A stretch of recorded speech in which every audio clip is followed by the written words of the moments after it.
A huge thank you to Robert Bishop for sponsoring today's video on Patreon. Valgavoth Terror Eater versus Captain Negathrod, Heliod and Oloro. All Esper colours at this table, and didn't manage to sneak this commander into play before the ban of the fast mana, and ironically we draw into Mana Vault on turn 1. Let's keep this. More fast mana, so the bans have changed nothing at this game apparently. Sol Ring for the Oloro player. Turn 1 Optimist Scavenger for Heliod. Altar of the Brood, going to start milling us straight away for the Horror player. And a Manifold Key with the Mana Vault is excellent, so I'm going to set up a Vamp Tutor, I think. Probably go for Gilded Lotus or something like that. If I didn't have so many colourless cards in my hand, then I'd go for the Throne of Eldraine, but we can't use that to cast colourless spells, so anyway, Oloro gaining another 2 life. We are last in the turn order. Voice of the Blessed is going to be a very good one as the game progresses. Alseid of Life's Bounty has a plus counter on it from the previous creature that entered, and then playing a Witness Protection onto the Oloro player's creature, so this will never become the massive threat that it would have done. And the 2/2 goes into the right. And we just milled a Sol Ring of our own when the island entered over here, so the fast mana is still aplenty. Arcane Signet enters after that and mills our Mithril Coat. Alright, and he taps out, so we'll assume that he doesn't have a means of getting down a permanent at instant speed, which means our Vamp Tutor should be safe. Oloro holding up priority might mean that he's got instant speed interaction. So next turn we have Mana Vault and Manifold Key. 2 mana floating with this. Untap it, we'd only have 4 after that, but I think we're still best just going for the, where is it? The Gilded Lotus here. So on turn 2, draw into that of course, and throw down the land, the Mana Vault, and then it's Manifold Key we might as well play. Untap the Vault with the Manifold Key, and we do have enough, I miscalculated, so definitely go for tapping down the Mana Vault again into the Gilded Lotus. And we just need to hope that this myriad of blue players that we're up against doesn't interfere with us, but I won't hold my breath on that one. A Sensei's Top for the Oloro player, followed by a No Mercy, so it is a typical Pillow Fort Oloro deck. Feeling as though he doesn't have to hold up a blocker anymore, the 1/1 swings at us. Another Pillow Fort with the Propaganda coming down for Heliod, which means yet another plus counter, getting some good use out of this thing considering it's only 1 mana. So now we get the 5 points of damage swinging in towards us, as you would expect as soon as you start getting down all the fast mana. Captain Negathrod goes for Dark Ritual, adding 3 black mana, and manages to slam down his commander on turn 3 thanks to that. Milled so far our Black Market Connections and a Murderous Rider. And over here we've seen a Talisman of Hierarchy, which he is using to ramp here. Rhystic Study has been milled, Starfield Mystic as well. There's also the Gaffer, Wound Reflection, a Meat Hut Massacre as well. Also managing to get rid of more of our mana with the Thran Dynamo getting milled. So I'll go for the untap onto the Mana Vault before we go past the upkeep because it will save us a life. And we end up drawing into Ancient Tombs, so how much mana do we have here? Is that exactly enough to get down our commander? I think it is. So I think we just have to do it here, especially while the blue players are tapped out. Happy that even after the bans we managed to get down a turn 3 Valgavoth. Wasn't too sure if we'd be able to get this down with any kind of consistency. And hopefully not going to see a board wipe from the Oloro player. And over here we see a Sanguine Bond, so that is the one where if you gain life, target opponent loses that much life, so I have to be very wary of that. Obviously there's combos that can ensue with that one. Managed to dodge a board wipe from the Oloro player at least though. Now I'm hoping that the Captain Negathrod sticks around because his Altar of the Brood is really going to help us out. But if we get down our commander this quickly, then it might mean some early concessions on Magic Online, unfortunately. Sapphire Medallion discounts the blue spells. Anyway, it's time to see what we can get our hands on off the back of this Altar of the Brood. Playing a land is the first mill. And we see a land and a land. We milled a Kaya's Ghost form. Now Winged Boots, I always forget he's on Magic Online now, even though I've played it before. But that is going to be another trigger. So we get another shot of something relevant. An Undo Spirit Dancer and an Indulging Patrician. which is a means of life gain for us. Even if it's only a little bit, it's probably worth putting the 3 mana into, or the 3 life into, because I'm sure we'll be able to gain enough life back to pay for that. At the moment it would block the Captain Negathrod as well, which now has Ward 4, Menace and Flying. Forgot about the Menace, so maybe not, but there's a Mindcrank, speaking of combos. And when the Mindcrank entered, that is the Pearl Medallion, so he's got both of those. More mana for us with the Commander Sphere potentially. And swinging in at us, that has Menace, like I said, so 3 commander damage. We've milled so far the Solemn Simulacrum and a Lightning Greaves as well. Obviously we've got a really good ward on Valgavoth. So millers with the Captain, and the Mindcrank will mill us as well. And then it is Tendrils of Corruption, the Geode Golem. Hopefully we won't need this game. I do have Exotic Orchard in here to add a mana of different colours, because if we end up with activated abilities from our opponents, then we might want to put mana into them in order to actually activate those, and cards like the Gilded Lotus and Exotic Orchard will let us add non-black mana. Commander's Plate gone down as well, and Bolas's Citadel switches off the combo with Sensei's Top and the life-gaining artifact that I always forget the name of. So they managed to select our Bolas's Citadel. Might be able to sink a bunch of life into this, although it is only during the end step, so they'd need an instant on top of their library. But that's another permanent entering for more mill. And now it is a Warlock class and an Imprisoned in the Moon, so do we have to use the Imprisoned in the Moon on this? That's a steep cost to pay of Ward 4, but I think we might have to do it. Going to untap the Mana Vault again for a black mana. Okay, and there's an Animate Dead with the mill, so is there anything worth reanimating here? I don't think so. We do, however, have access to the Undo Spirit Dancer with an Imprisoned in the Moon. We can also play the lands from exile, so yeah, I think definitely 5 mana into the Undo Spirit Dancer, and that will be a blocker for us at the very least.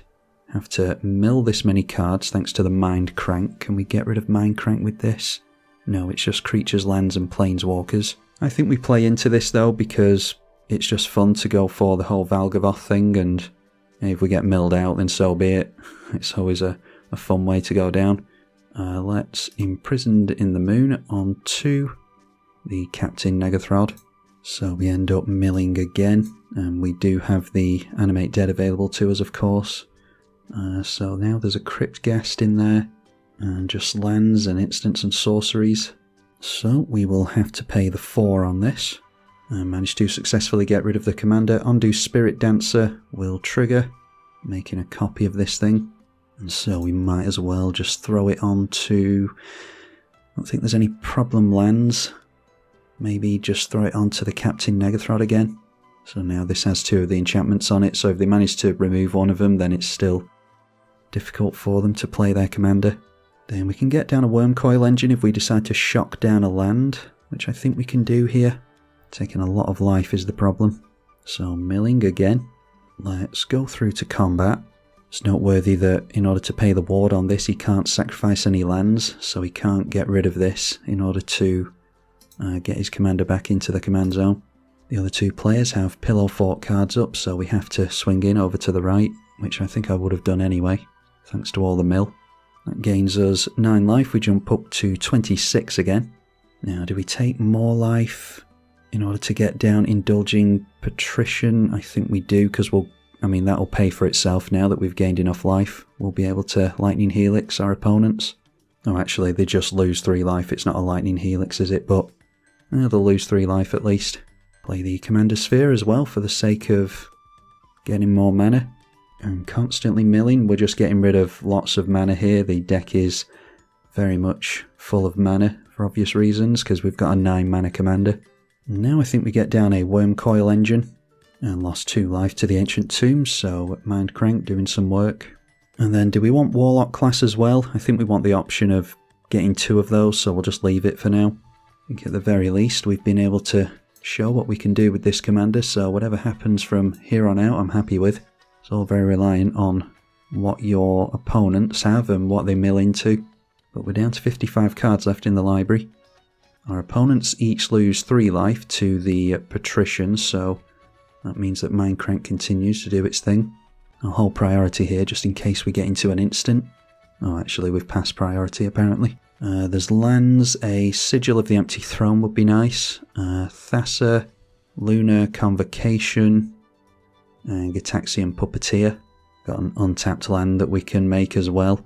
I'd rather spread the lands around that we steal from our opponents just in case someone scoops, because I don't want them to take a bunch of lands with them.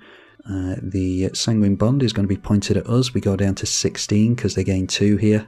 And then spinning with the Sensei's Top, doing that during the upkeep before they draw. Palace Siege, another enchantment. And we assume that they're going to have each opponent lose 2 and gain 2 at the beginning of the upkeep. And they do indeed. Name dragons with this. I'm thinking that a couple of copies of Lunar Convocation into play next turn would be really good, especially because we're losing and gaining life in a turn. The Azorius player gets down another Pillow Fort with the Ghostly Prison. Playing a land, mills a Caliphate, Beloved of the Sea, and a Strip Mine. Those milled and thrown into exile. The Dimir player tapping out into Breach the Multiverse. Excellent. We're getting below the halfway point on our deck now, but he's going to give us a hell of a lot of toys to play with. I'm sure he'll cherry pick the best things though. Well, there's no Steer Command that we don't have to worry about anymore. Crested Sunmare. Propaganda over here as well. Path. Marauding Blight Priest, a Dawnheart Geist, a bunch of lands, Invasion of Theros. Yeah, nothing much here really. Fear of Sleep Paralysis is a good new one, so I'll probably take that. I haven't looked at my own mills yet though. Yeah, just a bunch of mana again. There's the Aetherflux Reservoir I couldn't remember the name of before. Problem is with this, he obviously needs to pay the ward cost. Exiled a bunch of his own stuff as well with that mill, so Consuming Aberration. There's the Trepanation Blade, some mana, Rhystic Study, Maddening Cacophony. Yeah, so nothing incredible really. Got the Gaffer, which we saw previously, Starfield Mystic being reanimated, and the Geo Golem. This only allows you to cast it from the command zone, so it will not get his commander back, unfortunately. That's 3 permanents entering, so we mill again though. Ooh, and there's a Consecrated Sphinx. Probably risky to play that with our deck getting totally milled out. There's a Rock's Faith Mender though. If you would gain life, gain twice that much instead. That's going to be a worthwhile investment. Gain control of a creature for as long as you control the Mind Flayer. So I think they just played that off the top for 5 life. Maybe takes our Worm Coil Engine with that. Or maybe he's going to pay the ward and get rid of Valgavoth, because he can just sacrifice what he got into here. Yeah, it looks as though that's what he's aiming for. So now the Winged Boots goes on to this thing, the Mind Flayer, because they want to keep control of it. Now, our opponent gets the ability with this, so can he just now play the things from exile that we exiled, in effect? Or does it need to be under his control and then go into exile? I mean, it's going into exile under the same permanent, isn't it? So I'm not sure how that works, but he's seemingly not playing any other spells here, although he could do it during the second main. Alright, just deciding to pass through the turn, so we do not have access to our commander anymore. Let's go for untapping the Mana Vault with the Manifold Key again. I think we have to save Animate Dead for after a board wipe really. There's another land for us to make at least. So we'll play the land. I highly doubt that my opponent is going to block with Worm Coil Engine, but we'll gain the life while we've got access to it. And obviously the least amount of life that they have, the least amount they can play around with Bolas's Citadel and Valgavoth. We've obviously played into our own commander and managed to gain a bunch of life if we can. So they are just allowing it through. Now I'm not sure which pieces of spot removal we've got a chance of drawing into now really. There's Malicious Affliction, Defile wouldn't have helped us anyway. Withering Torment is gone. Infernal Grasp is gone. I'm just thinking of drawing a bunch of cards with the Promise of Power, trying to point removal at this and pay the ward. I think it's just going to have to be the One Ring and buy ourselves as much time as possible really, because we will get protection from all our opponents for the next turn cycle, and we'll lose a life and draw a card to this immediately. Alright, and that's Jet Medallion, which we mentioned before. We're in a mono-coloured deck, so yeah.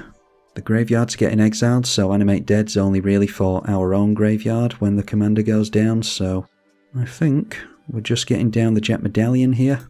And do we want to risk the Promise of Power with 36 cards left in the library? I think we just have to try and draw into answers before we mill into them, although I'm not sure how many answers are actually left now. Alright, so the middle player decided to scoop. Let's see here. Well, the Voice of the Blessed is held up again. I think I'm just going to go for a demon, because I just definitely want to help the chance along that we've got a flying blocker in play, because I dare say that this is swinging in at us next turn. If I thought that we could get into some spot removal, then I would definitely have gone for the card draw there, even though we're at a low life total afterwards. And we have lost a bunch of life here, so our opponents lose even further life, which continues to trigger the Mind Crank. Yeah, it's a shame that we didn't manage to. It would have been cool to get down the Rock's Faith Mender and then swing in with this and gain 18 life.